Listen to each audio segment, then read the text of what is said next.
नागरिकका गुनासा, जिज्ञासा, प्रश्न अनि समस्याको उचित र सशक्त उठान गर्ने दिनेश एफएमको खरो प्रस्तुति कार्यक्रम नागरिक सवाल।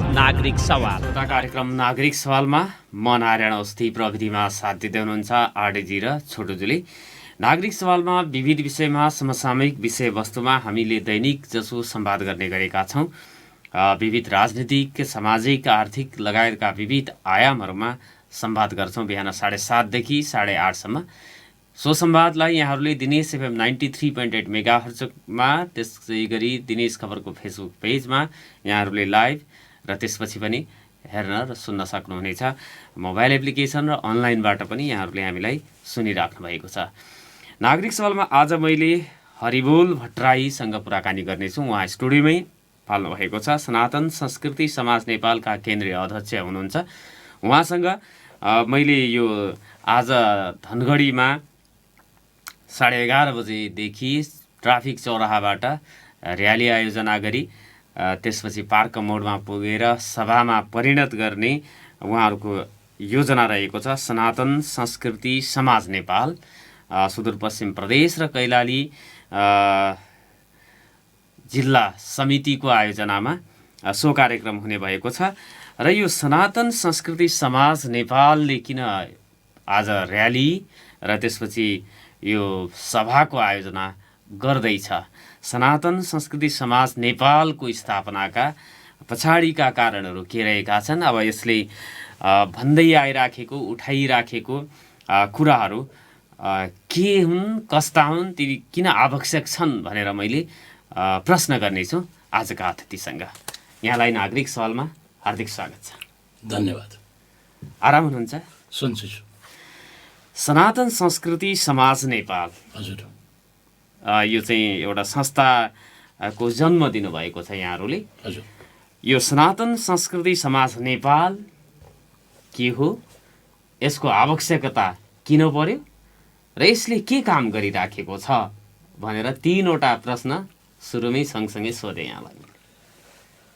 अब सनातन संस्कृति समाज, यसको स्थापना किन भयो भनेर भन्दा यो सबैभन्दा महत्त्वपूर्ण राजनीतिक, सामाजिक सबैभन्दा महत्त्वपूर्ण अभियान भनेको नै सनातन सांस्कृतिक अभियान हो।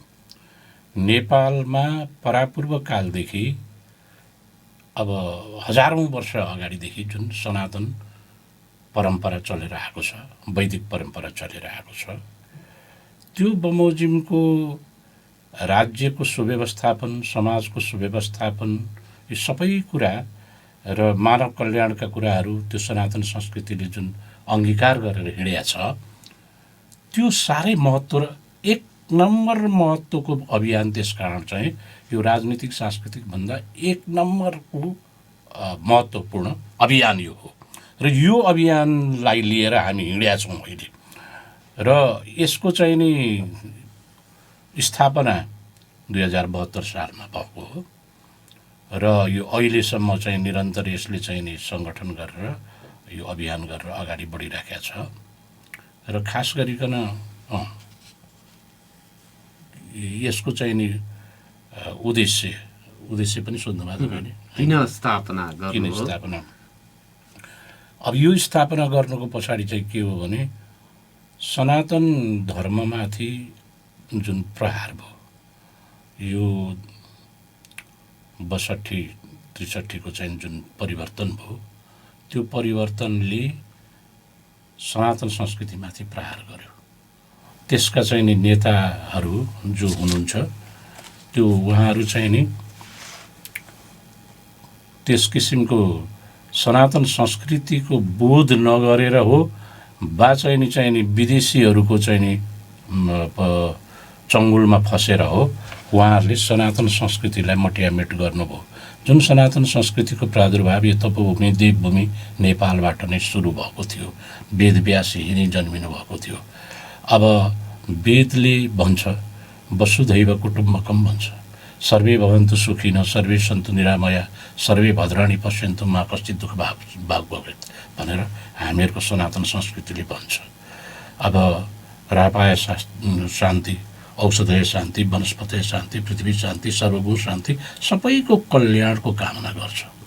यस्तो सद्भावको अभिवृद्धि गर्ने खालको जुन चाहिँ नि सनातन संस्कृति हो, त्यो विश्व मानव कल्याणको लागि सर्वोत्कृष्ट संस्कार हो, त्यो सर्वोत्कृष्ट सभ्यता हो त्यो भन्ने कुरो। त्यो चाहिँ विद्वानहरूले, पाश्चात्य जगतकै विद्वानहरूले, क्रिस्चियन मुलुककै विद्वानहरूले पनि मुक्त कण्ठले तारिफ गरेका छन्। आइन्स्टाइनलाई भन्नुहोस्, आइन्स्टाइनलाई यत्रो चाहिँ नि प्रगति तपाईँले गर्नुभयो, विश्वलाई यत्रो चाहिँ गुण लगाउनु भयो, आविष्कारहरू गर्नुभयो, यसको प्रेरणाको स्रोत के हुन् भनेर भन्दाखेरि उहाँले टेबलमा, उहाँको ल्याबोरेटरीको टेबलमा चाहिँ नि उहाँले राख्नुभएको रहेछ वेदका पुस्तकहरू खात लगाएर राख्नु भएको रहेछ र उहाँले भन्नुभयो यिनै मेरा चाहिँ नि प्रेरणाका स्रोतहरू हुन् र यहीँबाट चाहिँ नि मैले त्यसका सूत्रहरू चाहिँ का आधारहरू, स्रोतहरू चाहिँ खोजेर मैले चाहिँ यी चाहिँ नि आविष्कारहरू गरे हुँ भनेर आइन्स्टाइनले भन्नुभयो।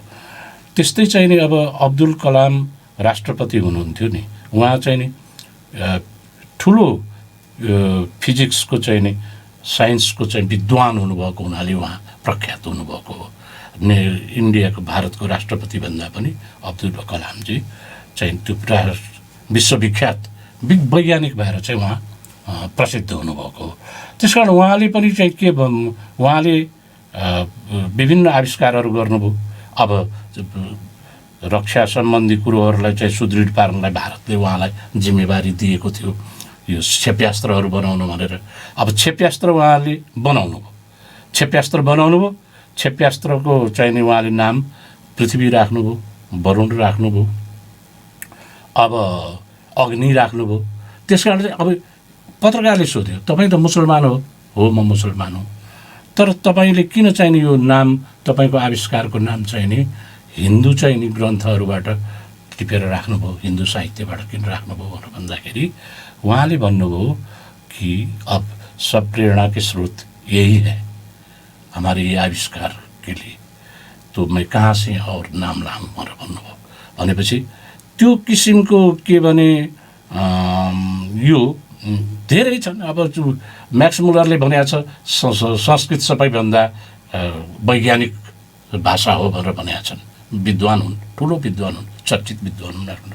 सोपेनहावरले भनेका छन्, विन्टरनिजले भनेका छन् यो चाहिँ नि संसारभरका जति पनि साहित्य छन् हिन्दू साहित्यभन्दा उत्कृष्ट र पूर्ण साहित्य, रिच भनेका छन् उहाँले, धनी समृद्ध साहित्य अरू छैन भनेर उनले भनेका छन्, विन्टरनिजले भनेका छन्। भनेपछि यो यस्ता धेरै उदाहरणहरू छन्। अब अहिले पनि के छ भनेदेखि अब नासाका वैज्ञानिकहरूले पनि विभिन्न खोजहरू गरेका छन्। हामीहरूको वैज्ञानिकहरू, हाम्रा ऋषिमुनिहरू भने, ऋषिमुनिहरू तपोभूमि हो हाम्रो। तपस्या भनेर भनेको अध्ययन अनुसन्धानको चाहिँ नि एउटा प्रक्रिया हो तपस्या भने। त्यो चाहिँ माइन्डलाई कन्सन्ट्रेट गरेर एकाग्र चित्त भएर चाहिँ त्यसको लागि खोज गर्ने, अन्तर्ज्ञानलाई प्रस्फुटित गरेर अब चाहिँ नि त्यसमा चाहिँ खोज गर्ने, ज्ञानबाट विज्ञानमा प्रवेश गर्ने किसिमको त्यो चाहिँ नि ध्यान हो, त्यो तपस्या। त्यस कारणले चाहिँ के भने यो तपोभूमि हो, यो तपोभूमि हो।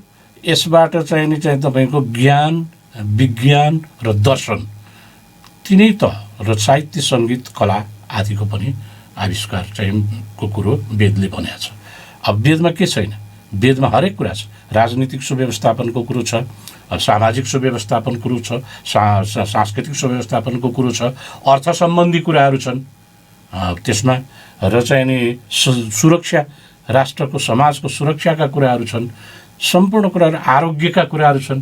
तपाईँले चाहिँ नि भन्नुहुन्छ जस्तो चाहिँ नि अब पातञ्जल जो हुनुहुन्थ्यो, ऋषि हुनुहुन्थ्यो, त्यो चाहिँ नि तपाईँको योगका कुराहरू छन्, साधनाका कुराहरू छन्। सबै कुराहरू चाहिँ के छ भने यो धेरै विधाहरूमा एउटा परिपूर्ण चाहिँ विद्या चाहिँ नि सनातनले दिएको छ। त्यस्तो सनातन संस्कृतिको आविष्कारक चाहिँ नि नेपाल हुन पाउनु भनेको यो तपोभूमि, पवित्र उच्च हिमाल छ, स्वच्छ हिमाल छ। त्यो उच्चता, मानसिक उचाइ पनि चाहिँ नि हिमाल सगरमाथा जस्तै मानसिक उचाइमा पुर्याउने र स्वच्छता पवित्रता पनि निर्मल चाहिने हिउँ जस्तै चाहिने हिउँबाट निक्लेका हिम नदी जस्तै चाहिने निर्मल चाहिने पवित्रता चाहिने मनमा दिने त्यस्तो किसिमको उद्बोधन गर्ने खालको सनातन संस्कृतिको चाहिने आविष्कारक अनुशीलक हाम्रो नेपाल हुन पाउनु भनेको यो धेरै ठुलो गौरवको कुरो हो। धेरै हाम्रो स्वाभिमानलाई समृद्धि राष्ट्रिय स्वाभिमानलाई चाहिँ अभिवृद्धि गर्नलाई यो सबैभन्दा कारगर चाहिने उपाय यही नै हो।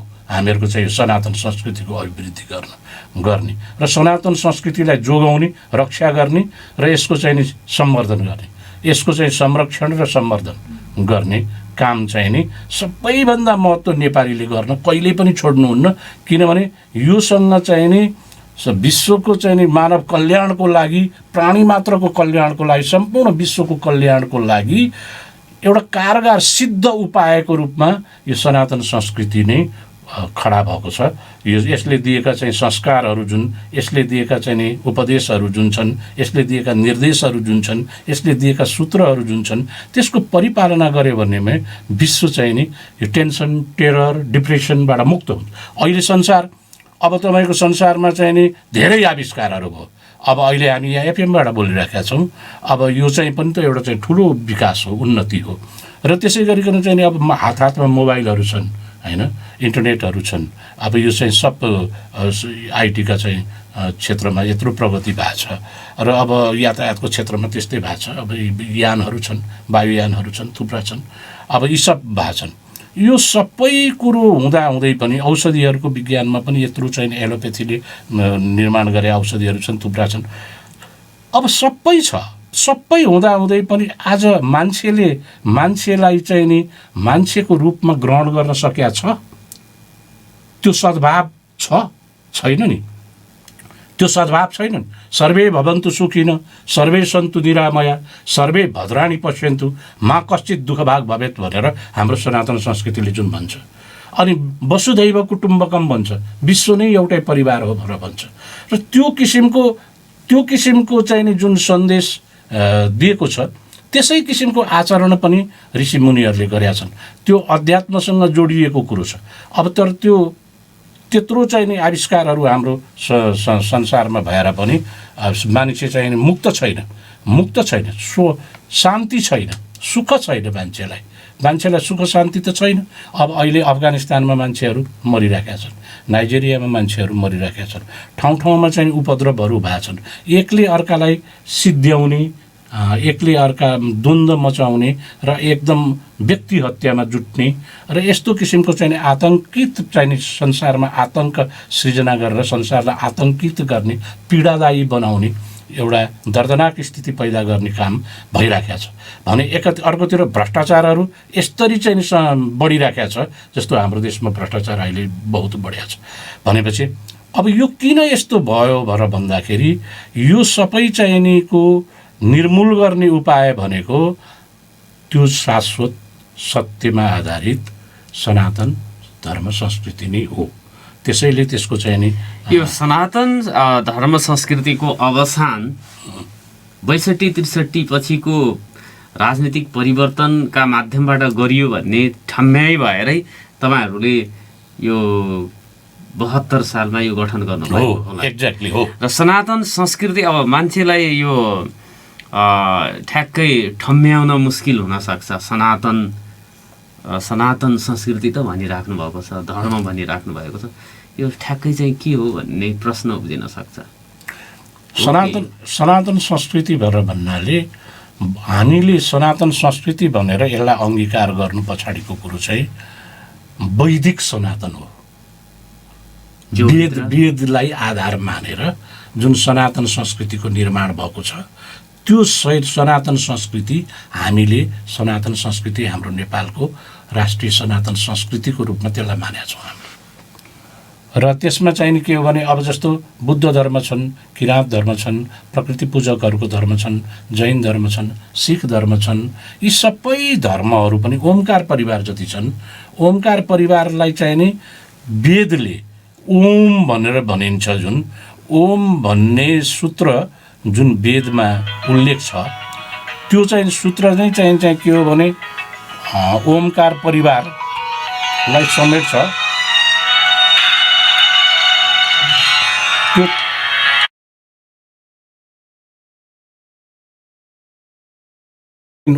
ओमकार परिवार जुन छ नि, ओमकार परिवार पनि आखिर वेदकै शाखाहरू हुन् भन्ने हाम्रो विश्वास छ। वेदबाट निश्रित जुन चाहिने सूत्रहरू हुन्, जुन सुक्तिहरू हुन्, तिनै सुक्तिको चरित्र आचरण अनुशीलन गर्दै जाने नै ती चाहिने ती अनेक शाखा प्रशाखामा सनातन संस्कृति भित्र ओमकार परिवारका यो चाहिँ धर्महरू पर्छन्।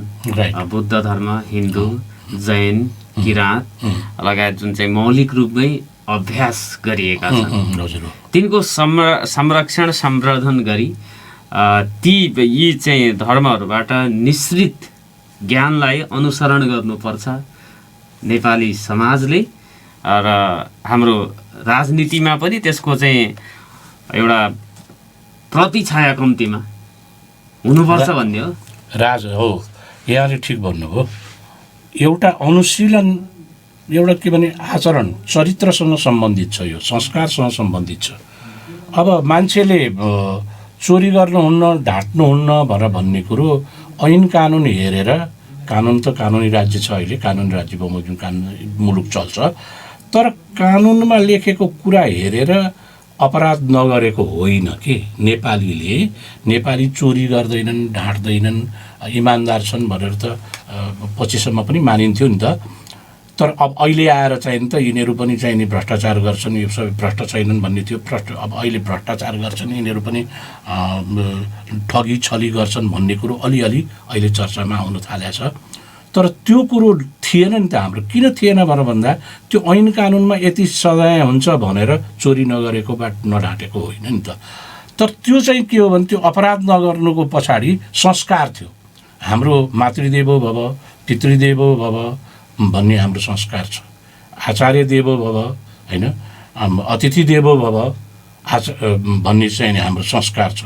अनि हामीहरूको चाहिँ के हो भन्दाखेरि सत्यम वद, धर्मचर, धर्म गर, होइन। धर्म भने के हो त भन्दा परोपकाराय पुण्याय पापाय परपीडनम, अर्कालाई पीडा दिनु पाप हो, अर्कालाई पीडा नदिनु उपकार गर्नु धर्म हो भनेर धर्मका पनि विभिन्न त्यहाँ चाहिँ व्याख्याहरू भएका छन्। मूल कुरो चाहिँ नि परोपकार चाहिँलाई चाहिँ मूल उसमा राखेको छ। अब करुणा, दया, क्षमा, अहिंसा जस्ता कुराहरूलाई चाहिँ ल्याएको छन् भने त्यस किसिमको धर्मको चाहिँ कुरो छ। अब त्यस कारणले के हो भने यो 62-63 आन्दोलन जुन भयो र त्यो चाहिँ नि अब यो जुन उसमा दिल्लीमा सम्झौता गरे, इन्डियामा जुन 12 बुँदे चाहिँ सम्झौता भयो, त्यसपछि चाहिँ नेपालमा धर्मनिरपेक्षता जुन चाहिँ लागू गर्ने कुराहरू गरे। त्यहाँदेखि चाहिँ नि यो चाहिँ नि नेपालमा सनातन संस्कृतिमाथिको आक्रमण, तीव्र गतिमा आक्रमण त्यहाँबाट सुरु भयो। एउटा ठाडो प्रहार त्यहाँबाट सुरु भयो। अनि त्यस कारणले हामीले त्यसलाई निस्तेज गर्न, त्यसलाई रोक्न र पहिलाकै स्थितिमा पुनर्स्थापित गर्ने लक्ष्य पनि त होला नि त तपाईँहरूको। हो, हाम्रो पहिलाकै स्थितिमा पुनर्स्थापित गर्ने हो, धर्मलाई पुनर्स्थापित गर्ने। तर यो राजनीतिमा यो चाहिँ जुन एउटा राजनीतिको आफ्नै फरक खाले धर्म हुन्छ। हजुर, राजनीति भनेको अब यो प्रजातन्त्रमा, जसलाई लोकतन्त्र पनि भनिन्छ, यो प्रजातन्त्रमा जनअभिमत अनुरूप शासन गरिन्छ र त्यो अब यो लोकतन्त्रको मूल्य मान्यता अनुसार लोक कल्याणकारी व्यवहारहरू राज्यले प्रदर्शन गर्छ। यसमा जाति, धर्म, सम्प्रदाय, पन्थका कुराहरू त गौण हुन्छन् नि, हुँदैन? हो, यो जाति, धर्म, सम्प्रदाय, पन्थलाई गौण गर्ने नै सनातन धर्म हो। सनातन धर्मले जातिलाई, यो पन्थलाई मान्दैन। सनातन धर्म भनेको यो चाहिँ नि पन्थको त आफ्नो चाहिँ नि के भनेदेखि साम्प्रदायिक चाहिँ धर्महरू जुन हुन्, साम्प्रदायिक पन्थ, त्यो पन्थ भनेको कल्टहरू हुन्, तिनीहरू बेग्लै हुन्। तर यो भनेको चाहिँ के हो भने विश्व मानव कल्याणकारी चाहिँ नि आवरणमा चाहिँ आवरण लिएको एउटा धर्म हो। यो त्यस्तो आधारशिला लिएको चाहिँ धर्म हो। अनि एउटा यो दर्शन हो, यो कुरालाई एउटा दर्शन हो, राजनीतिले सभ्यता हो। हजुर राजनीतिले नगर्नुपर्ने काम गर्यो भन्ने हो। त्यसो भए राजनीतिले चाहिँ राजनीतिले बुझेन। राजनीतिक आवरणमा नगर्नुपर्ने घोषणाहरू जे नगर्नुपर्ने गर्यो, शाश्वत रूपमा चलिराखेको कुरालाई चल्न दिनु पर्थ्यो भन्ने हो तपाईको। एकदम चल्न दिएको भएदेखि राष्ट्रियता मजबुत हुन्थ्यो। यो राष्ट्रियता मजबुत किन हुन्थ्यो भने अब जननी जन्मभूमिश्च स्वर्गादपि गरीयसी भनेर भन्ने, अब वयम राष्ट्रे जागृयाम भन्ने चाहिँ जुन सुक्ति छ ऋग्वेदमा, अब त्यो किसिमको किन राष्ट्रको एउटा राष्ट्रिय समाजको व्यवस्थापन गर्ने, त्यसलाई सुदृढ गर्ने, एकताबद्ध गर्नको लागि जुन सामाजिक सद्भाव चाहिन्छ, एकअर्का प्रति चाहिने एउटा प्रेमको भावना, एकअर्काप्रति चाहिने विश्वासको भावना जुन क्रिएट गर्नुपर्छ, त्यो क्रिएसन गराउने उपाय त सनातन संस्कृतिले गरेको थियो। त्यो सद्भाव पैदा गर्ने, राष्ट्रिय एकतालाई चाहिँ मजबुत पार्ने काम सनातन संस्कृतिले गरेको थियो नि त। हिमाल पहाड तराई सबैलाई बाँध्ने काम पनि त त्यसले गरेको थियो नि त। एउटा त्यो चाहिँ राष्ट्रलाई चाहिँ एक सूत्रमा बाँध्नलाई पनि यो चाहिँ हाम्रो हिन्दू धर्म भनेर भनिन्थ्यो। हिन्दू धर्म भन्नाले सनातन धर्म हो, पछि मात्र यसको नाम हिन्दू धर्म भएको हो। त्यो चाहिँ नि वैदिक सनातन धर्म भन्छौँ हामी। वैदिक सनातन धर्मले चाहिँ नि यो सबै देशलाई एक सूत्रमा बाँधेर सामाजिक सद्भावको वातावरण क्रिएट गरेर एउटा भनेपछि ६२-६३ को जनआन्दोलनपछि जब राजाद्वारा नै प्रतिनिधि सभा पुनर्स्थापित गर्यो, त्यही प्रतिनिधि सभाबाट जेठको 4 गते जुन चाहिँ प्रतिनिधि सभाको घोषणा गरियो, त्यसमा यो धर्मनिरपेक्ष नेपाल हुनेछ भन्ने बुधा पनि परेको थियो। हो, धर्मनिरपेक्ष। अब यो पनि चाहिँ जाल जेल गरेर अब यो नेपाली यो कुरामा त यहाँहरूको त्यति बेलादेखि विमति होला। अहिले यो हाम्रो विमति हो। यो 72 सालको चाहिँ संविधानलाई पनि, संविधानको धारा 4 जुन छ, जुन चाहिँ यो निरपेक्षता सम्बन्धी चाहिँ नि व्याख्या जुन त्यसमा छ, त्यो धाराको चाहिँ विरोधमा हामीले प्रदर्शन पनि गरौँ। 72 त्यो साल चाहिँ जुन संविधान निक्लिने दिन थियो, त्यसमा चाहिँ नि हामी त्यो प्रदर्शनमा गयौँ र चाहिँ नि त्यहाँ चाहिँ नि हामीले कालो कपडा लगाएर त्यो चाहिँ नि त्यसको विरोध पनि गरेका थियौँ। र त्यसको चाहिँ नि त्यहाँ उसमा हामीलाई थुनेर राष्ट्रपतिले एकातिर चाहिँ संविधान दिँदै हुनुहुन्थ्यो भनेर भन्दाखेरि, घोषणा गर्दै हुनुहुन्थ्यो, त्यो बेला रामवरण यादव हुनुहुन्थ्यो भनेदेखि हामी त्यही बेला चाहिँ हामी थुनिएर चाहिँ महाराजगञ्ज पछाडि राष्ट्रपति भवन पछाडि हामीहरूलाई चाहिँ थुनामा राखेका थियो, त्यो चाहिँ नि प्रहरी उसमा। अनि त्यो दिन हामीले त्यो पनि गरेका थियौँ। त्यो चाहिँ नि हामीहरूको त्यो मुभमेन्ट चाहिँ नेपालमाथि ठुलो कुठाराघात हो। त्यो नेपालको स्वाभिमानमाथि, नेपालको आफ्नो चरित्रमाथि, आफ्नो संस्कारमाथि ठुलो चाहिँ प्रहार हो। त्यो नेपालको चरित्र, त्यो संस्कार, सनातनी संस्कार भने विश्व कल्याणकारी संस्कार हो। मैले अघि नै पनि भने नि, विभिन्न विद्वानहरूले पनि भन्नु, धर्मसँग चाहिँ राजनीतिको सरोकार हुँदैन भन्ने पक्षबाट नै धर्मनिरपेक्ष होइन। धर्म सम्बन्धी धर्म भने अब हरेक कुरोको धर्म हुन्छ। पानी चाहिँ चिसो हुन्छ, पानीको चाहिँ जलको चाहिँ शीतल हुने चाहिँ धर्म हुन्छ, तरल हुने धर्म हुन्छ, होइन। त्यस्तै चाहिँ अब आगोको चाहिँ पोल्ने धर्म हुन्छ। यो सबै कुरोको, सबै पदार्थको धर्म हुन्छ भने अब जीवित वस्तुहरूको पनि धर्म हुन्छ नि त, आफ्नो आफ्नो धर्म हुन्छ नि त। मनुष्यको पनि त धर्म हुन्छ नि। यो धर्म भनेको कुनै सम्प्रदाय होइन, मनुष्य कल्याणकारी, मनुष्य सम्पूर्ण समुदायको धर्म हो नि त सनातन धर्म भने। त सनातन धर्मले त कहाँ भेद गर्छ त, होइन। अब चाहिँ के जातीय भेद गर्छ भन्छ, जातीय भेद गर्दैन। जातीय भेद किन गर्दैन भने हाम्रो दर्शनले त अब अहम ब्रह्मास्मि भन्, अब म ब्रह्म चेतनाबाट चाहिँ सबै संसार सृजना भएको छ। यो चाहिँ अध्यात्म प्रधान छ। हाम्रो चाहिँ धर्म अध्यात्म प्रधान छ। आध्यात्मिक र भौतिक कुराको सन्तुलन हुनुपर्छ भनेर भन्छ यसले। अध्यात्म प्रधान छ र त्यस मुनि चाहिँ नि भौतिकतालाई ल्याएको छ, किनभने अध्यात्मबाट नै भौतिकताको सृजना हुन्छ। भौतिक वस्तुहरूको रचना पनि त आध्यात्मिक हुन्छ। पहिला म्याटर क्रिएट हुने पनि त पहिला त एनर्जी हुन्छ, एनर्जीबाट भ्याक्युम हुन्छ, एउटा भ्याक्युमबाट एनर्जी हुन्छ, एनर्जीबाट पैदा हुन्छ। भनेमा त त्यो चेतनबाट शक्ति भने त चेतनाबाट पैदा हुन्छ नि। चैतन्य शक्तिबाट नै अनि त्यहाँबाट यो विभिन्न क्वान्टम भन्ने शक्ति आएर त्यसपछि चाहिँ त्यसबाट चाहिँ इलेक्ट्रोन प्रोटोन न्युट्रोनहरू आएर त्यसपछि चाहिँ अनि तिनीहरूको चाहिँ संयोजनबाट अनि त्यहाँबाट चाहिँ हाम्रो पदार्थहरू सृजना हुन्छन् र अनि निर्जीव पदार्थ र सजीव पदार्थहरू पनि वा हामी प्राणीहरू पनि सृजना हुँदै जाने क्रम हो। त्यसकारण यो विश्वले मानेको कुरो छ एउटा चैतन्य एउटा चेतनाबाट नै त्यो आध्यात्मिक तत्त्वबाट नै भौतिक तत्त्वहरू सृजना भएको छन्। त्यस कारणले चाहिँ के हो भने यो आध्यात्मिक त्यो कुरोलाई संसारले बुझेको थिएन। त्यो कुरोलाई बुझेको हाम्रो ऋषिमुनिहरूले बुझ्नु भएको थियो। हाम्रो ऋषिमुनिहरूले बुझेर त्यो हो है यो अध्यात्म प्रधान चाहिँ नि मानव यो सृष्टि भएको हुनाले त्यो अनुकूलतामा जानको लागि आध्यात्मिकतालाई नै प्रधान अवस्थामा राख्नुपर्छ, मुख्य प्राथमिकतामा राख्नुपर्छ र चाहिँ अनि भौतिक वस्तुहरू त आवश्यकता परिपूर्ति बाँच्नका लागि मात्रै सम्पत्तिको प्रयोग गर्नुपर्छ, ज्यादा सङ्ग्रह गर्नुहुन्न। सम्पत्तिको सङ्ग्रह पनि पाप हो र चाहिँ अर्काको सम्पत्तिमा लोभ लालच गर्नुहुन्न, ईर्ष्या गर्नुहुन्न, डाहा गर्नुहुन्न। यी सबै कुराहरू चाहिँ सिकाउने काम गरेर एउटा आध्यात्मिक चेतनाको बाटोमा चाहिँ लैजाने कुराहरू चाहिँ हाम्रो सनातन संस्कृतिले गरेका छ नि।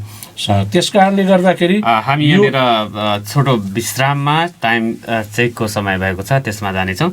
आदरणीय श्रोता, नागरिक सवालमा कुराकानीमा हुनुहुन्छ हरिबोल भट्टराई, सनातन संस्कृति समाज नेपालका केन्द्रीय अध्यक्ष हुनुहुन्छ र आज सनातन संस्कृति समाज नेपालको 11:30 बजे धनगढीको ट्राफिक चौराहाबाट र्याली रहेको छ र ट्राफिक यो पार्क चोकमा पार्क मोडमा गएर त्यो र्याली सभामा परिणत हुनेछ। सो र्यालीमा सहभागी हुन तपाईँहरू पनि सक्नुहुनेछ भनेर उहाँहरूले यो सूचना पनि प्रवाह गरिराख्नु भएको छ। आज शनिबार परेको अवस्था छ र तपाईँहरू यदि यो सनातन संस्कृति समाज नेपालको अवधारणा यसको अभियानको बारेमा जान्न इच्छुक हुनुहुन्छ भने पार्क मोडमा अथवा ट्राफिक चौराहाबाट पनि र्यालीमा सहभागी हुन सक्नुहुनेछ भनेर उहाँको तर्फबाट मैले यो सूचनालाई तपाईँहरू समक्ष फेरि दोहोऱ्याएँ। छोटो व्यापारिक विश्राममा जानेछौँ र व्यापारिक विश्रामपछि म पुनः संवादमा आउनेछु। 8:15 तपाईँहरूको कुनै जिज्ञासा हरिबोल भट्टराईजीलाई सोध्नुपर्ने छ भने 091-410-216 मा फोन गर्नुहोला भनेर पनि अनुरोध गर्दछु। विज्ञापनपछि पुनः संवादमा आउनेछु। दिनेश एफएम सुन्दै गर्नुहोला। नागरिक सवालमा आज कुराकानी गर्नको लागि स्टुडियोमा हुनुहुन्छ हरिबोल भट्टराई, सनातन संस्कृति समाज नेपालका केन्द्रीय अध्यक्ष हुनुहुन्छ र धनगढीमा आज 11:30 बजे ट्राफिक चौराहाबाट उहाँहरूको सनातन संस्कृति समाज नेपालले र्यालीको आयोजना गरेको छ, जसमा यहाँहरू पनि सहभागी हुन सक्नुहुनेछ भनेर उहाँहरूले सूचना पनि बजाइराख्नु भएको छ, प्रचार पनि गरिराख्नु भएको छ। ट्राफिक चौराहाबाट निक्लिएको र्याली पार्क मोडमा गएर सभामा परिणत हुने भन्ने कुरा उहाँहरूले जानकारी गराउनु भएको छ र त्यसको लागि उहाँहरू काठमाडौँदेखि सो सभामा सम्बोधन गर्नको लागि आउनुभएको छ। धनगढीका प्रबुद्ध व्यक्तित्वहरूको पनि सहभागिता रहने कुरा जनाएको छ आयोजकका तर्फबाट। पुनः स्वागत छ यहाँलाई। हजुर, धन्यवाद। यो सनातन संस्कृति समाज नेपालले 62-63 पछि जुन चाहिँ राजनीतिक रूपमै एउटा संस्कृतिमाथि प्रहार गर्ने कुचेष्टा गरियो, त्यसको विरोध गरिराखेका छौँ भनेर तपाईँहरू भनिराख्नु भएको छ। अब यो राजनीतिक रूपमा रूपान्तरित भइसकेको विषयवस्तु र त्यो एउटा सटडाउन भएको कुराहरूलाई फेरि तपाईँहरूले खोतलिराख्नु भएको आरोप लाग्ला नि फेरि? होइन, यो त कपटपूर्ण तरिकाले चाहिँ नि त्यसलाई त्यो एजेन्डालाई छिराउने काम गरियो, त्यो प्रावधानलाई छिराउने काम गरियो नि। त्यो बेलामा चाहिँ नि अब प्रधानमन्त्री गिरिजाप्रसाद कोइराला हुनुहुन्थ्यो र पछि चाहिँ नि यो सुशील कोइरालाहरू यिनीहरूले पनि चाहिँ के भन्थे भनेदेखि यो हामीहरूलाई थाहै भएन। त्यो चाहिँ नि अकस्मात चाहिँ नि 63 जेठ 4 गतेको प्रतिनिधि 4 गते होइन? हजुर, त्यो प्रतिनिधि सभाको घोषणामा नेपाल धर्मनिरपेक्ष राष्ट्र हुनेछ भन्ने बुधा पछि थपियो। त्यो लास्टमा थियो, लास्ट पछि त्यो कागताली लगाएर अब त्यो चाहिँ डकुमेन्ट छ। त्यो चाहिँ के भनेदेखि त्यो डकुमेन्ट विद्यमान छ, त्यसलाई चाहिँ कागताली लगाएर चाहिँ त्यो चाहिँ केही अंशहरू थपिया छन्, त्यसमा धर्मनिरपेक्षता चाहिँ लागू हुने भनेर चाहिँ अडेको छ। अनि त्यसमा त्यो चाहिँ अब सुभाष नेमाङहरूको नाम लिन्छन्, कृष्ण सिटौला सुभाष नेमाङहरूको नाम लिन्छन्। सुभाष नेमाङ भने पहिलादेखि पनि क्रिस्चियनहरूको नै चाहिँ ऊ थिए, पक्षधर थिए भनेर भन्छन्, क्रिस्चियन नै भन्छन् कतिले। अब ती सबै कुरा छन्। अब खास गरिकन यो तिनलाई सरेक पर्यो। अब यता चाहिँ नि के भनेदेखि यता प्रचण्ड बाबुरामहरूले पनि यिनीहरूले पनि यो जात जाति र यो चाहिँ निलाई फ्लेयर अप गर्न, द्वन्द्वलाई चर्काउनका लागि, जातीयतालाई उचालेर चाहिँ नि यो चाहिँ व्यक्ति हत्यामा जुटाउनका लागि यिनीहरूले पनि के गरे भनेर भन्दाखेरि यो सद्भावलाई, सामाजिक सद्भाव, सांस्कृतिक सद्भावलाई बिथोल्नलाई चाहिँ यो आपस तिमीहरू यो तिमीहरूलाई यसले चाहिँ थिच्यो, यसले मिच्यो, यहाँ गर्यो त्यहाँ गर्यो, तिमीहरू जागृत हुनुपर्छ भनेर यसरी उठाउने काम चाहिँ बाबुराम प्रचण्डहरूले गरे। जुन चाहिँ 17,000 मानिसहरू मारे, व्यक्ति हत्या त्यत्रो गरे, त्यत्रो जनतालाई रुवाए। तिनीहरूले मार्न पनि यति नराम्रो तरिकाले, दानवीय दृष्टिकोण तरिकाले मारे, मान्छेको छातीमा किला ठोक्ने काम गरे।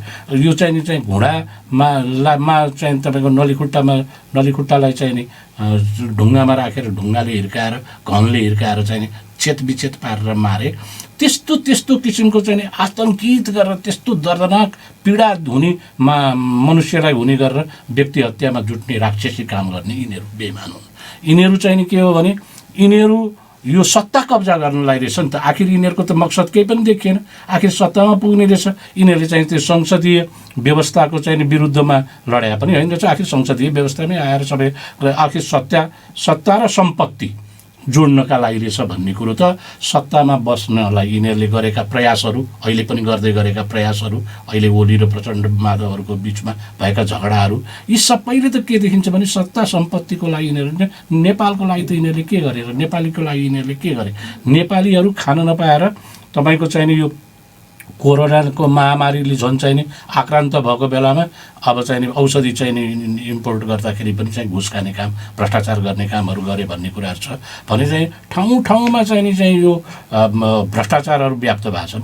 अब चाहिँ मान्छेहरू चाहिँ विदेशी, अब कोरोनाको महामारी चाहिँ इन्डियामा फैलिरहेको छ भन्दा इन्डियामा चाहिँ नि खान नपाएर यहाँका मान्छेहरू कुरो लाम लागेर बोर्डरबाट क्रस गरेर जानु पर्यो। कति दाजुभाइ दिदीबहिनीहरू, त्यही त यो जनजीविकाको सवालहरू, यी जनजीविकाका सवालहरूलाई सम्बोधन परिवर्तित राजनीतिक अवस्थामा कसरी गर्नुपर्छ भन्ने कुरा गर्नुभन्दा त्यो प्रतिनिधि सभाको पहिलो बैठकबाटै तपाईँको त्यो यो धर्मनिरपेक्ष राष्ट्र हुनेछ भनेर घोषणा गर्ने 62-63 को जनना आन्दोलन जुन 12 बुँदे समझदारीको आधारमा भयो भनेर भन्ने गर्छन्, त्यसमा पनि यी कुराहरू नपरेको, त्यो नपरेको यो संविधान निर्माण गर्ने ताका पनि यो हिन्दू राष्ट्र हुनुपर्छ भन्ने त बहुमत नागरिकको अभिमत रहेको थियो। त्यसलाई फेरि चाहिँ त्यो संविधानमा इन्ट्रोड्युस नगर्ने, त्यत्रो चाहिँ अब 2 जना व्यक्ति नेपाली काङ्ग्रेसभित्र पनि केही व्यक्ति थिए होला, नेकपा एमाले भित्र त्यति बेलाको थिए भनेर चाहिँ आइसकेको छ कुराहरू। अब माओवादीहरूको अभ्युदयका पाटाहरू त छर्लङ्गै छ सबैलाई, किन र कसरी भयो भन्ने कुरा भने त्यसरी चाहिँ अब जबरजस्त रूपमा नागरिकहरूले पनि आन्दोलन गरे, प्रदर्शन गरे, संविधान बनाउनु पूर्व ठुल्ठुला चाहिँ सभाहरू आयोजना गरे धर्मनिरपेक्ष चाहिँ हुनुहुन्न भनेर। अब त्यो संविधानमा लिपिबद्ध भइसकेको कुरालाई फेरि तपाईँहरूले अब फेरि यो चाहिँ कोट्याएर होइन, यो गलती भयो भनेर भनेपछि जब चाहिँ नि तपाईँको कुनै कुरा चाहिँ नि विषाक्त भयो है भनेपछि त बिख त पन्छाउनु बेस हुन्छ नि त। त्यो बिखको सेवन गराउनु, जनताहरूलाई सेवन गराउनु त उचित हुँदैन नि। त्यसलाई चाहिँ नि बिखबाट मुक्त गर्नु पर्यो है भनेर त लाग्नु धर्म हो नि त। त्यो शल्यक्रिया आवश्यक छ, शल्यक्रिया आवश्यक छ नि त। अब यो त जबरजस्ती चाहिँ गरियो नि। जब भिरको बाटो मुलुकलाई लग्यो भने मुलुकलाई चाहिँ एउटा कुनै दो बाटो छ, दो बाटोबाट स्वस्थ बाटो, राम्रो बाटो चाहिँ नि मुलुकलाई हिँडाउनु पर्ने बाटोमा लैजानु पर्नेमा भिरतिरबाट चाहिँ नि चाहिँ भड्कालोतिर चाहिँ नि जाग्ने बाटोतिर चाहिँ नि चाहिँ यदि प्रवेश गराइयो भने त्यो बाटोबाट फर्किनु पर्यो भनेर चाहिँ दबाब दिनु, त्यसलाई चाहिँ फर्काउन बल प्रयोग गर्नु त धर्म हो नि त। त्यसकारण हामी त्यो बल प्रयोग धर्मनिरपेक्षतामा पनि तपाईँ जुन धर्म मान्नुहुन्छ सनातन धर्मलाई त प्रमोट गर्ने संविधानमा पनि त्यो अविच्छिन्न रूपमा त्यो चाहिँ त्यसलाई अझ महत्त्व नै दिनेछ भनेर भनिएको छ। व्यक्तिलाई आफ्नो स्वधर्मको परिपालना गर्न त राज्यले बन्देज गरेको छैन। यो अवस्थामा बरु राज्यको चरित्र अथवा राजनीतिको चरित्र लोक कल्याणकारी भयो कि भएन, त्यसले सुशासन दिन सक्यो कि सकेन, प्रजातन्त्रको त्यसले प्रवर्धन, नागरिक अधिकारहरूको सुनिश्चितता गर्यो कि गरेन भन्नेतर्फ हाम्रो चाहिँ के भन्छ ध्यानाकर्षण हुनुपर्ने ठाउँमा धर्ममा चाहिँ गिजोल्न खोज्नु त यो होइन। धर्म भनेको चाहिँ नि आधारशिला नै हो बाबा। यो चाहिँ नि सभ्यताको, अब समाजको संस्कृति निर्माण, संस्कारको निर्माण गर्ने, चरित्रको निर्माण गर्ने कुराको एउटा आधारशिला हो नि त। अब अहिले धर्म हामीले किन खोतलिराखेका छौँ भने, एक त हिन्दू राष्ट्र भन्ने वा सनातन वैदिक धर्ममा आधारित देश एउटा, संसारमा थुप्रा देशहरू, 100 भन्दा बढी क्रिस्चियन देशहरू छन्। अब चाहिँ नि 50 भन्दा बेसी चाहिँ इस्लामिक देशहरू छन्। अब 12-13वटा चाहिँ नि हाम्रो बौद्ध राष्ट्रहरू छन्। अब यहुदी राष्ट्र एउटा छ, चाहिँ इजरायल छ भने अब यो चाहिँ नि के हो भने संसारमा एउटै धर्म, जुन चाहिँ धर्म एउटा प्राचीन थियो, सर्वथा प्राचीन र प्रतिष्ठित धर्म थियो, एउटा विश्व कल्याणको कल्पना गर्ने विश्व कल्याणकारी धर्म भनेर मानिन्थ्यो, जुन चाहिँ समृद्ध धर्म, अघि नै पनि मैले भने त्यो भनेर मानिन्थ्यो भनेदेखि त्यस्तो धर्मको चाहिँ नि हामी अनुशीलक हौँ भनेर गर्व गर्ने, एउटा राष्ट्रिय चाहिँ नि स्वाभिमानलाई चाहिँ उच्च पार्ने, संसारमा चाहिँ नि प्रसिद्धि दिलाउने एउटा चाहिँ सनातन हिन्दू राष्ट्र यो हो भनेर भन्ने त्यो पहिचान किन यिनीहरूले हटाए? यो भइदिएको तपाईँहरूले भनिराख्नुहुन्छ संसारको एक मात्र हिन्दू राष्ट्र भएको भए विश्वभरिका हिन्दूहरूले एउटा चाहिँ आत्मगौरव गर्ने विषयवस्तु नेपाल हुन सक्थ्यो। राइट हो नेपाल चाहिँ हुन सक्थ्यो। र आर्थिक दृष्टिकोणले पनि पर्यटकहरू चाहिँ थुप्रो चाहिँ एउटा नेपाललाई, जस्तो मक्का मदिना छ, भेटिकन सिटी छ, उनीहरूको छ।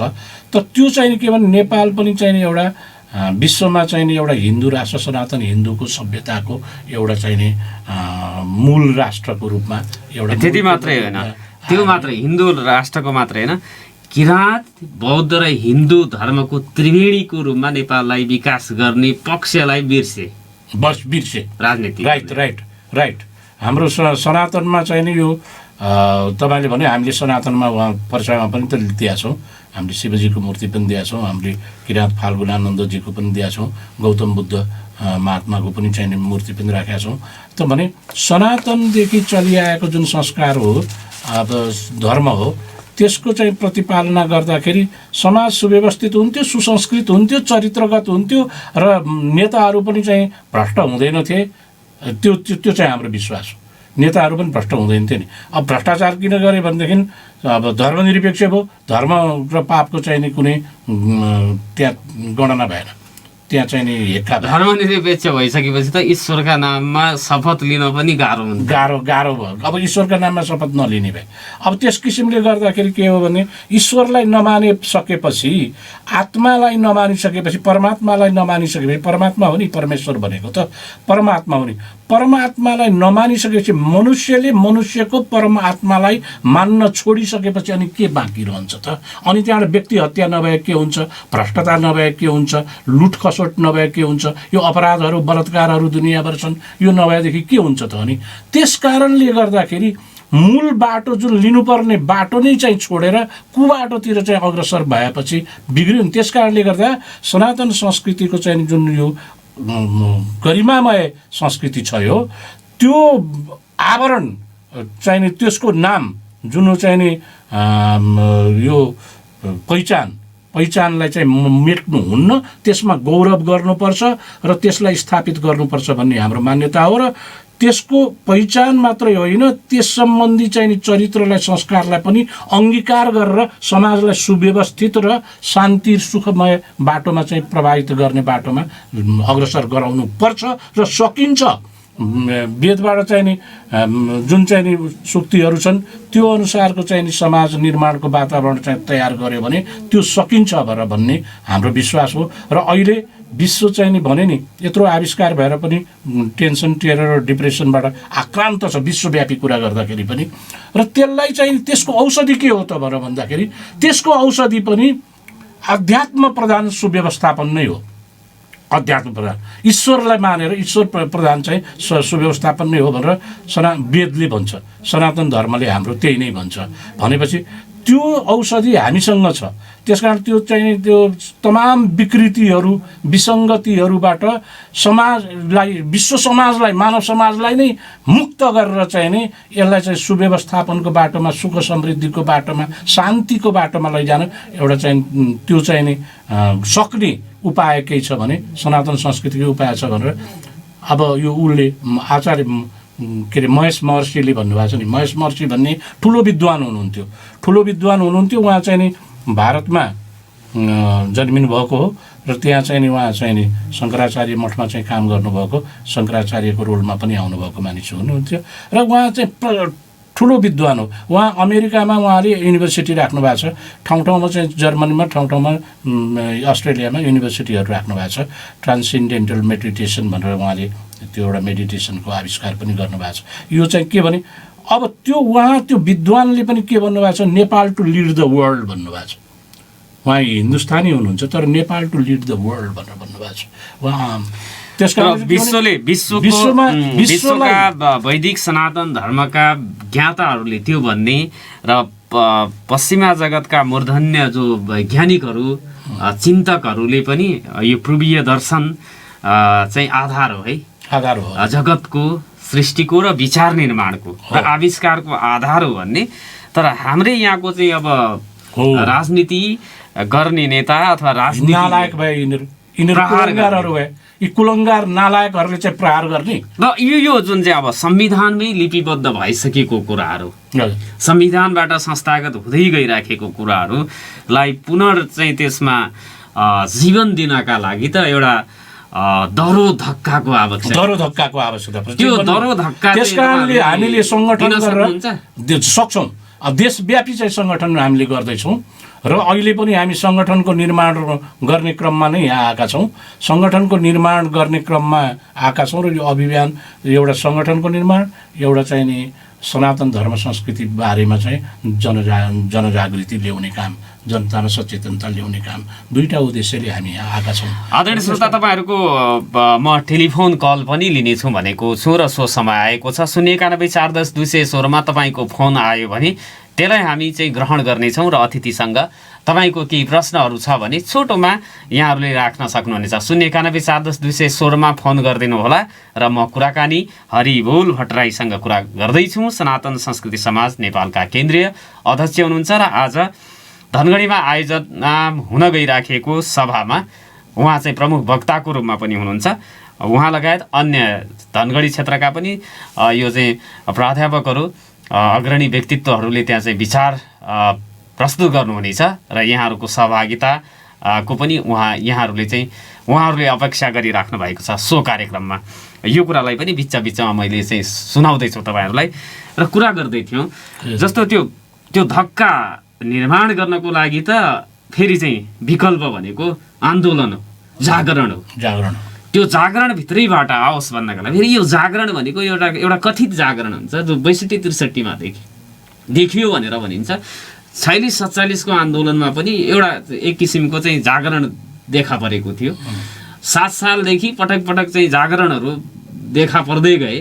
तर यो 62-63 को जागरण चाहिँ बहुत विकृत जागरण हो थियो भन्ने, एकदम विकृतिमुखी जागरण नै थियो त्यो। किनभने अब त्यसको प्रचण्ड पथवाला चाहिँ जुन चाहिँ नि भनियो, तर उहाँहरूको मैले क्रिटिसाइज भने त्यसरी हाम्रो एकजना श्रोताको टेलिफोन आएको छ। यहाँलाई नागरिक सवालमा हार्दिक स्वागत छ। नमस्कार हजुर, को बोल्दै हुनुहुन्छ? हजुर यहाँको छोटो जिज्ञासा राखिदिनु होला। हजुर भट्टराईज्यूलाई सर्वप्रथम मेरो हार्दिक नमस्कार छ। नमस्कार भन्नु। नमस्कार। प्रवचन सुने हजुर, म खुसी छु। तर अब के भन्ने, अलि साउन्ड सुख मात्र होइन, महान एउटा ऋषिमुनिहरूले बनाएर गएका पोटलीलाई खतम गरिदिन्छ। त्यस्तै गर्न सकिँदैन। त्यस्तो दर्दनाक कुराहरू ल्याएर थोपारे त्यो चाहिएको थियो। हिन्दू निरपेक्ष भन्यो, धर्म सनातन हिन्दू राष्ट्र भनेर संसारले मानेको राजा वीरेन्द्रले प्रस्ताव राखे 112 राष्ट्रले समर्थन गरे यो शान्ति क्षेत्र हो भनेर। अहिले सबभन्दा ठुलो अशान्ति क्षेत्र भनेको नेपाल भइरहेछ। यी सबभन्दा मत पायौँ भनेर गए, उहाँ गएर उन्मत्त भए, आफै कुकुरको जस्तो कट्या गर्न लागेका छन्। अब त्यसको असर त जनतालाई नै परेको छ भने त्यो सबभन्दा हजुर म के भन्न चाहन्छु भने जब नीति निर्देशन हुन्छ, मैले हजुरलाई आज पनि भनेको थिएँ, राजनीति बिनु धन बिनु धर्म, हरि समर्पे बिनु सत्कर्म, विद्या बिनु विवेक उपजाए, श्रमफल पढे किए अरू पाए भनेदेखि बुद्धिको विकास गर्नलाई त विद्या चाहियो। हजुर, फोन काटिएको छ कुरा गर्दा गर्दै। लक्ष्मीराज अवस्थी हुनुहुन्थ्यो, धनगढीबाटै उहाँले फोन गर्नुभएको थियो र ज्येष्ठ नागरिक हुनुहुन्छ। उहाँको उमेर 70 वर्षभन्दा माथि छ सम्भवतः। उहाँले यो चाहिँ अब जुन राजनीतिक परिवर्तन भयो, धर्मनिरपेक्षता भयो, घोषणा गरियो, राजनीतिक आवरणमा धर्ममाथि प्रहार गरियो भन्ने कुरामा फरकमा तपाईँहरूको समर्थन गर्दै कुरा गर्नुहुन्छ। धन्यवाद धन्यवाद लक्ष्मीजी।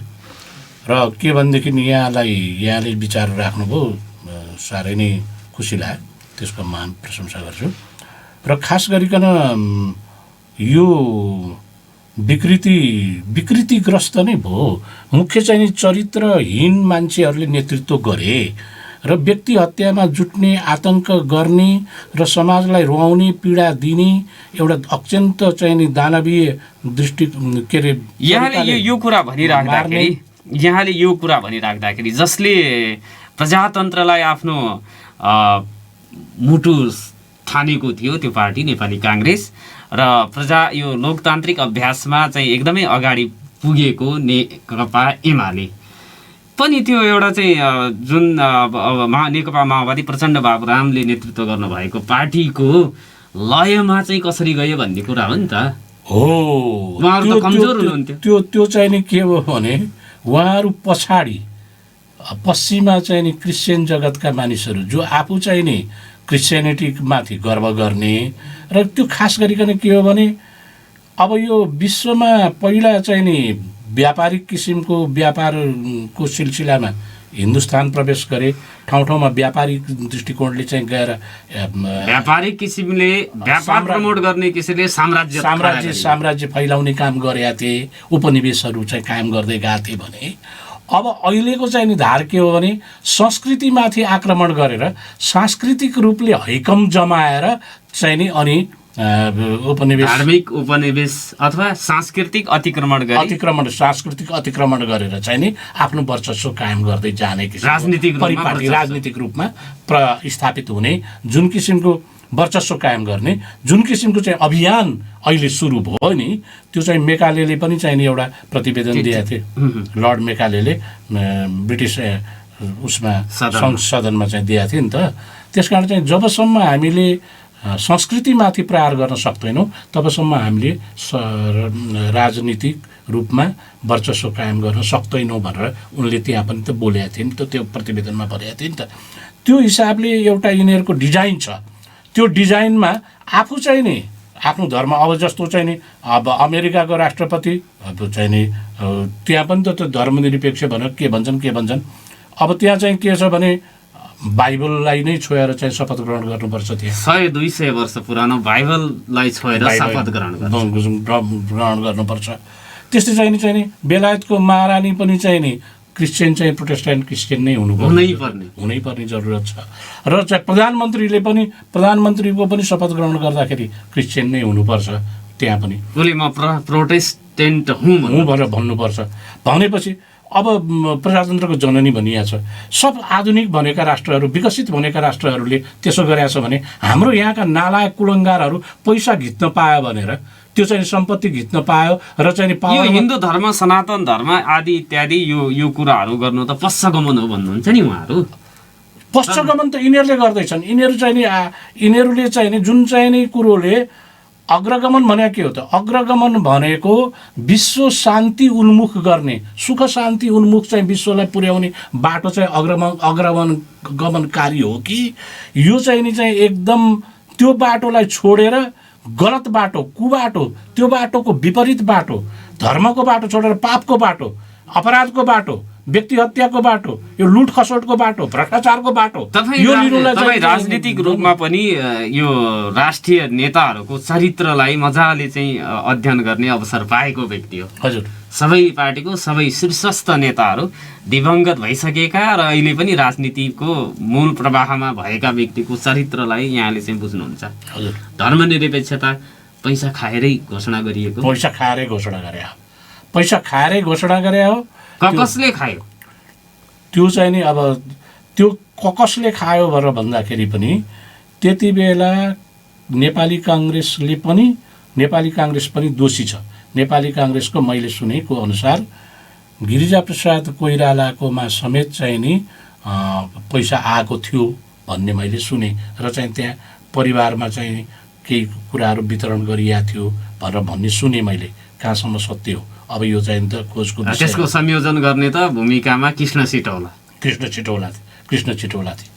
छिटौलाले चाहिँ त्यो व्यवस्थापन गरेर गरेका थिए भन्ने कुरो सुनियो भनेदेखि अब एमालेमा चाहिँ अब यो चाहिँ नि सुभाष नेमाङहरू भए, यो चाहिँ नि यो के अरे भनेदेखि त्यति बेला सुभाष नेमाङ भए अनि त्यो सुभाष नेमाङ मार्फतै चाहिँ नि केही चाहिँ नि चाहिँ पैसाहरू चाहिँ त्यहाँ वितरण नेताहरू त्यहाँ त्यति बेलाका मुख्य नेताहरूमा त्यो चाहिँ वितरण भयो भन्ने सुनियो। अब त्यसपछि चाहिँ नि चाहिँ तपाईँको अब यो प्रचण्ड बाबुराम त पहिलादेखि नै आन्दोलन गर्दैखेरि नै त्यो क्रिस्चियनहरूसँग रिम भन्ने संस्था मार्फत क्रिस्चियनसँग जोडिएर, क्रिस्चियन मिसनसँग जोडिएर तिनीहरूको पैसा प्रयोग गरेर हात हतियार लिने भन्ने, ट्रेनिङ गर्ने, यताउति गर्ने भन्ने कामहरू गरेका थिए र तिनीहरूले वचनबद्धता नै जाहेर गरेका थिए र चाहिँ नि इन्डियामा जुन संस्था छ, र भन्ने संस्था छ, त्यो र भन्ने संस्था पनि वेस्टर्नरहरूसँग मिलेर यो त्यति बेलाको भारतीय संस्थापन पक्ष पनि काङ्ग्रेस आइथ्यो र त्यो मिलेर चाहिँ तिनीहरूले नेपालमा अस्थिरता पैदा गर्नका लागि, नेपालको राजनीतिलाई पतनको दिशामा लैजानका लागि, यहाँको राष्ट्रियतालाई विक्षेप पार्नका लागि उनीहरूलाई एजेन्ट चाहिएको थियो। त्यो एजेन्ट चाहिँ माओवादीले चाहिँ यो जातीय यताउति चाहिँ द्वन्द्वहरू चर्काउन लागेको चाहिँ थाहा पाएपछि उनीहरूलाई ट्याप गरेर तिनीहरूलाई त्यो बाटोमा लैजाऊ भनेर तिनीहरूलाई साधन सम्पत्ति दिएर, पैसाहरू दिएर माओवादीको चरित्र त यहाँले बताइसक्नु भएको छ। काङ्ग्रेसको नेकपा एमाले भित्रको र सुरुदेखि नै हिन्दू धर्मको राज संस्थाको वकालत गर्ने राप्रपासम्म पनि त्यो पुग्छ। त्यो राप्रपासम्म पनि अब यो राप्रपासम्म पनि चाहिने चाहिँ मैले चाहिँ अब कमल थापाजीले अब भन्नुभयो अब पूर्व राजा र चाहिँ धर्मको चाहिँ कुरा गरेर हिँड्ने राप्रपा अब चाहिँ नि के भने उप प्रधानमन्त्री भएर चाहिँ त्यो जम्मै त्यो चाहिँ उत्कृष्ट संविधान भनेर त्यसैमा चाहिँ हस्ताक्षर गरेर हिँड्ने चाहिँ नि यो धर्मलाई बेचिदिने कामहरू जुन गरे त्योबाट चाहिँ उनीहरूले पनि पैसा खाए भन्ने कुरो त्यो चाहिँ नि भन्न सकिन्छ। अन्तमा कार्यक्रम सिद्धिएको छ। अन्तमा यो चाहिँ मौलिक सनातन संस्कृतिको पुनर्स्थापना गर्न, हजुर, पुनर्जागरण ल्याउन हजुर तपाईहरु घनीभूत रूपमा लाग्नुहुन्छ? एकदम घनीभूत। हामीले चाहिँ नि देशव्यापी राष्ट्रव्यापी सङ्गठन निर्माण गरेका छौँ। अहिले 65वटा जिल्लामा हामीहरूले समिति गठन गरिसकेका छौँ र चाहिँ त्यसलाई वार्डको तहसम्म पनि हामी पुर्याउँछौँ। केन्द्रीय स्तरदेखि वार्डको तहसम्म सङ्गठन निर्माण गर्छौँ र जनचेतनालाई यसरी विस्तार गर्दै जाँदैछौँ कि हामी र चाहिँ विभिन्न अब हाम्रो स्रोत साधन त सीमित छ, त्यो स्रोत साधन सीमित भए पनि चाहिँ विभिन्न रचनात्मक क्रियाकलापहरू गरेर हामी जनचेतनाको अभिवृद्धि पनि गर्छौँ र गरेर जनताको तयारी पनि गर्छौँ। जनमानसको तयारी अवश्य छ, किनभने अब त्यो बेला पनि त 90% बढी चाहिँ जनताहरू चाहिँ नि धर्मनिरपेक्षताको पक्षमा थिएनन् नि त। त्यो चाहिँ संविधान गर्दाखेरि एउटा नाटक गरेको थियो नि त, जनमत लिने भनेर त्यो सांसदहरूलाई खटाएको थियो नि। त्यो बेला पनि त जनताहरूले चाहिँ थुप्रो जनताहरूले चाहिँ यो धर्मनिरपेक्षता चाहिँ हुनुहुन्न है, अस्वीकार गरेका थियो नि त। तर अस्वीकार गरेको कुरालाई अस्वीकार गरेको कुरालाई संविधानमा राख्यो नि। त्यसलाई परिवर्तन गर्न तपाईहरु यो लाग्नुहुन्छ। संविधान चाहिँ नि वास्तवमा चाहिँ नि के भने राष्ट्रिय संविधान, जनताले बनाएको संविधान यो हुँदै होइन, विदेशीले थोपरेको। यी बेमानहरू चाहिँ कुलङ्गारहरूले चाहिँ नि यो चाहिँ हाम्रो धर्मको बाटो, सनातन धर्मको बाटोलाई बिथोल्नका लागि ल्याएको हुनाले यो सब अस्वीकार्य छ। यो भएको हुनाले चाहिँ नि अब हामी त्यो सब विरोधमा छौँ र यो सशक्त आन्दोलन गरेर यसलाई हामी पल्टाउन सक्छौँ। यो सब समय र संवादको लागि धन्यवाद। धन्यवाद। आदरणीय श्रोता, सनातन संस्कृति समाज नेपालको दृष्टिकोणमा अहिलेको संविधान मा उहाँको चाहिँ फरक मत रहेको यहाँहरूले जानकारी पाइसक्नु भएको छ र उहाँहरूको कार्यक्रम रहेको छ 11:30 बजे ट्राफिक चौराहाबाट र्याली निक्लिनेछ र पार्क मोडमा सभामा परिणत हुनेछ। सो सभामा तपाईँहरू पनि उपस्थित भएर कुराहरू सुन्दा र सहभागी हुन सक्नुहुनेछ भन्ने अनुरोधका साथ नागरिक सवालबाट बिदा हुन्छु। नमस्कार, शुभ दिन।